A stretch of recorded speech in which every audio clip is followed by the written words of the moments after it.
तो trending web series जवानी जानेमन के पार्ट 2 में कहानी एक ऐसे मोड़ पर आ गई है जहां रिश्ते और धोखे की भाई सारी हदें ही टूट जाती हैं।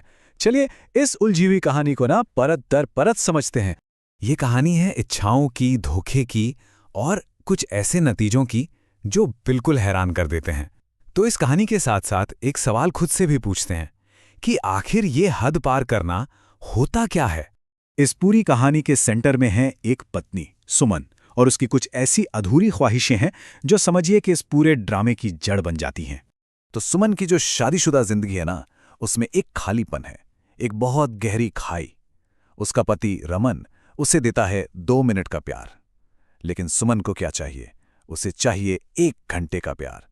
और बस यही जो असंतोष है, यही उसे एक ऐसे रास्ते पर धकेल देता है जहां से वापसी समझिए बहुत मुश्किल है।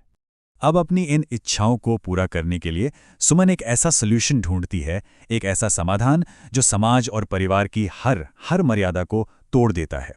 और वो कहीं बाहर किसी और के पास नहीं जाती, नहीं, अपनी संतुष्टि के लिए वो सहारा लेती है अपने ही ससुर केवल का। और बस यहीं से कहानी में एक ऐसा खतरनाक मोड़ आता है जो सबको हिलाकर रख देगा।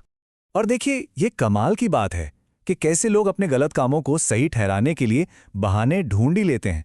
सुमन भी, उसने भी एक सोच बना ली है, अपना एक नारा, घर की बात घर में ही रहती है। और बस इसी सोच की आड़ में वो इस नाजायज रिश्ते को सही मानकर आगे बढ़ती चली जाती है।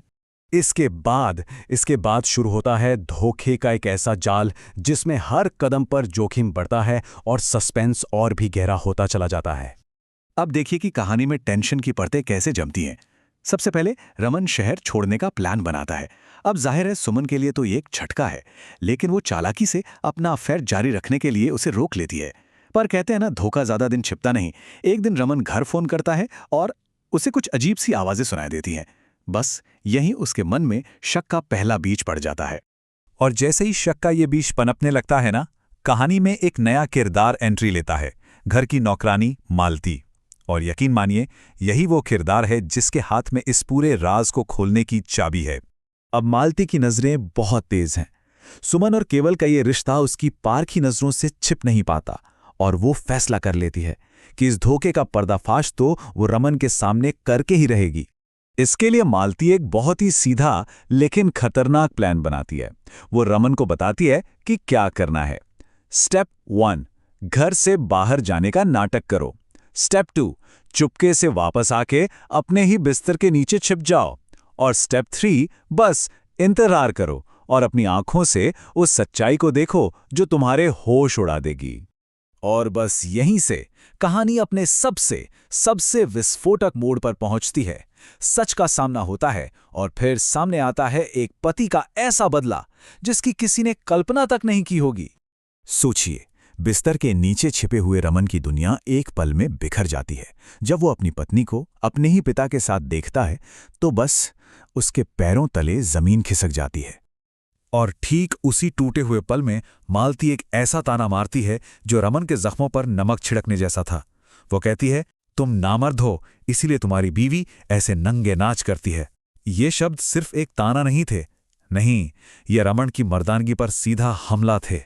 अपनी मर्दानगी पर हुए इस हमले से तिल मिलाकर रमन का सारा गुस्सा अपनी धोखेबाज पत्नी और पिता पर नहीं निकलता, नहीं, वो उस इंसान पर फूट पड़ता है जिसने उसे सच दिखाया था।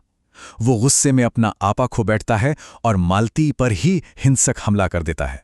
तो इस धोखे और बदले की आग का आखिर अंत क्या होता है? कहानी का जो आखिरी मोड़ है ना, वो और भी ज्यादा चौंकाने वाला है। और यही इस कहानी की सबसे बड़ी विडंबना है।